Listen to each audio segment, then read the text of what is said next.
Достар, осындай жеңді бірге тігіп үйренейік. Кәні кеттік. Жеңнің тігілуін үйрететін боламын. Біз 44 размердің жеңнің қиятын боламыз. 44 дегені 22 енді болады. Бұл как фонарик. Осылай как есть аласыздар, потому что мына жақта бір-біріне қарап тұрған складкасы болады. Бұл 62 болу керек жеңі. Біз 5 см қосқанда 67, жоғарысында 1 см мен 68 см өлшеп алдық. Мына жерде қанша болса, мына жақта да сонша болады. Осыны түзелетіп сыза қоясыз. Енді мына жағынан кішкене шамалы біз қолтық жақтан алып тастаймыз деп шештік. Сонда несі ғана кең болады. Осылай как есть, алды арқасын қылмай осылай арт жағынан кесіп алып, алдың жағын 1,5 см былай оя қоясыз. 1,5 см былай оя қоясыз. Бұл алды болады, а бұл арт болады. Бірінші артының размерімен қиыңыз. Потому что 4 көтерген бұл 2 жеңе. Бұл жеңнің ерекшелігі бұның манжеті өзімен бірдей қылынады. Өте әдемі. Қазір біз сәнді жеңдерден мындай көйлегіңізге осылай жеңістірген болсаңыз, әдемі болып тұрады. Бұның ортасын сразу расичка беріп қойыңыз. И былай ашасыз. 2 жең шықты, бір-біріне қарап тұрады. Оны мына қоясыз да. Яғни көрсеңіз, иә. И бір жағын ғана алып тастайсыз. Оңына қойып тұру керек, қыздар.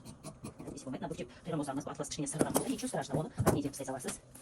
Киюдан алдым міндетті түрде жеңді үтіктеп алдым, жақсылап. Үтіктеп алдық, мынандай дублевин кесіп алдым. 8 см, мына жағына еніне бірдей қылып. Енді не істейміз? Басынан 5 см белгілеп сызып шығамыз. 5 см белгілеп сызып, тура осыны осылай белгілеп сызып аламыз. Осы жеріне мына дублевинді қойып жабыстырасыз былай. Міне достар, екеуінде сызып алдық, дублевин жабыстырып алдық. Мына 8 см, 5 см-ден бұяқта тұрады. Енді бірінші не істейміз? Мына жерінің закрутка жасайсыз. Закруткаңыз болмаса, ничего страшно. Былай 0,1 и 0,2 қыл. Мынандай московский шовқа ғой. Осылай тігіп шықсаңыз да болады, московский шовқа. Өте жіңішке ғой. Енді мен де қазір закрутка істейміз. И сосын мына жағын оверлок жасап аласыз, екі жағын. Закрутка жасап, екі жағын оверлок жасаймыз. Оларды оверлок қылуды, закрутка қылуды басқа сабақтар қарап шықсаңыз, көріп аласыз. Ол жерде бар. Сіз маған тіркеліп алыңыз, міндетті түрде колокольчик басып қойыңыз. Жақында менде күшті жаңалық сіздерге марафон болады. Сабақтар түсіріп жатырмын, курстар болады. Одан да мықты ақпараттар беремін. Мынадай жең тігеміз. Өткенде дублевин жабыстырдық. Мен дайындап, мынаусын көрсеттім, дайындап. Ол үшін жаңағы дублевин жабыстырғанбыз. 5 см жоғарыдан сызып шығасыз. 3 см кіріп, 3,5 сызып аласыз. Полный до конца. Енді осыны былай алып, 1 см-ден тігіп шығатын боламыз. Мына не үшін 8-ді былай белгілеп қойдым. Осыны шығып кетпейсіз. Закрепить етесіз, бастай, закрепить етіп, просто осыны полный тігіп шығатын боламыз. Осылай қырынан былай бүктеп аласыз да, 1 см тігесіз. Жағын тура ұстағаныңыз қисайып қоймыз, не? Сол 8-ден шығып кетпеуіміз керек. Міндетті түрде 8-де таусылу керек. Сразу жіптен тазалап кетіңіз. Осын тура полный тарсылдап тігіп шығамыз. Мен біразын уже тігіп алдым. Бірінен кейін бірін тіге бересіз, біріншісін тігесіз, одан кейін екіншісін, үшіншісін солай тігіп келе бересіз, міне.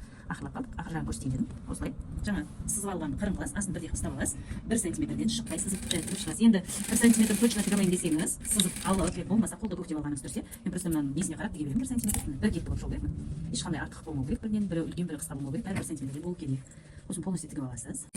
Басынан закрепка и соңынан закрепка. Дайын болды.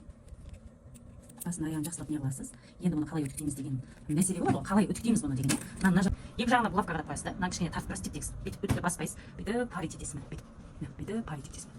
Бүйтіп басып тастамайсыз. Сонда мынау өзі-өзінше тұра береді. Текстеледі. Мынау уже үтіктелген. Үтіктелген, көрдіңіз бе? Үтіктелген уже былай жатыр да. Енді мынаның 8 см бар ғой мында. 8 сызылған. Тура осы 8 см мына сызылған. Осыған қоясыз да бір-бір. Осы жерден. Екеуі бірдей шығады. Осы жерден ровно 1 см қылып до конца тігіп шығасыз. Қазір.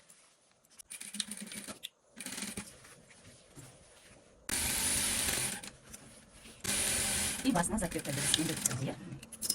Қыздар, енді осыны ашып үтіктеп аласыз. Былай, ашып үтіктеп аласыз полностью. Ашып үтіктеп алған соң, бұны аударасыз былай. Бұл даже көрінбейді. Ашып үтіктеген соң, мынаның алдыңғы жағында бізде мынандай расичка бар, жеңнің алдынан түсетін расичка бар. Сол жағына былай бүктеп тігіп, осы жерге 4 висящий резинкадан мынандай не тігіп шығасыз. Ілетін несін, мына жағын просто так былай бастырып тігіп қоясыз. Бұл жағына пуговица қадайсыз. 4-еу. Болмаса 3-еу. Өзіңізге қараңыз. Енді мынаның центрына қалай складка жасаймыз, соны көрсетемін былай. Рукава осылай тұрған кезде центр, иә. Аузын көрінші қанша екен. Тура осылай складка жасайсыз. Былай складка жасалынған и былай складка жасалынған. Осыны былай қылып тексере аласыз, иә. Болмаса мынамен бірдей тексеріп алсаңыз да болады. Центрі, осы центрі, осымен бірлестіріп складкаңызды дұрыстап шығарсаңыз да болады. Біріншісі. Біріншісі.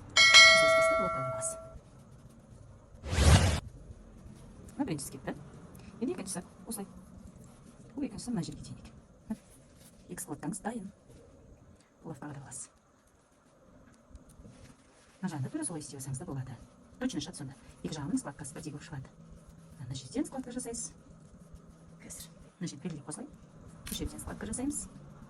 И былай істеген кезде қазір екіншісін көретін боламыз. Мына жерден складка жасайсыз. Полностью бұлавқаға да басаңыз да болады, қыздар. сосын мынаны былай складка жасамаймыз. Былай. Как и есть. Көрінбей тұру керек. Үлкен шовта тігіп ала беріңіз, потому что бұл майда шовта тігудің қажеттілігі жоқ. Енді мынаусын бұл сызған жеріміз бар ғой. И сосын мынаның үстіне кішкене шамалы өткізіп жібересіз былай. Өткізбесеңіз де болады, ұстап тұрсаңыз да болады. Екіншісі тура мына жерден екен. Складка, мынау складкамен бірдей болды. Екеуі де складкасы бірдей болды. Міне біреу. Ай, мындай екен ол. Біреу, мына екеу, міне үшеу. Үшінші сәл алыстау болып кетті ме? Сәл жақындатсам болды екен. Мынасын сәл жақындатып жіберуіміз керек екен. Мынаны сәл алыстау істеп қойдым. Ничего страшного. Былай істей саласыз. Екеуі бірдей шыққаны идеально, иә қыздар? Біреуін сәл жақындата қоясың да. Сәл былай екен.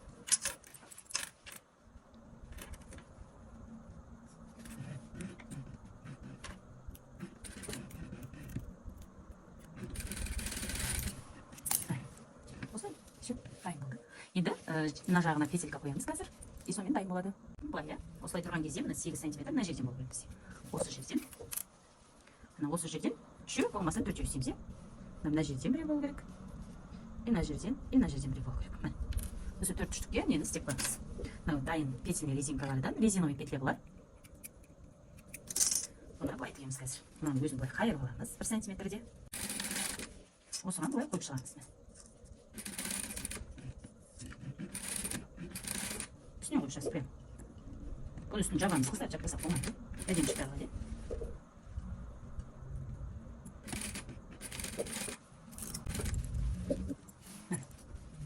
Былай. И сосын мына бетіне былай өткізесіз де екінші бетіне. Екінші бетін қайырылған тігіп қоясыз.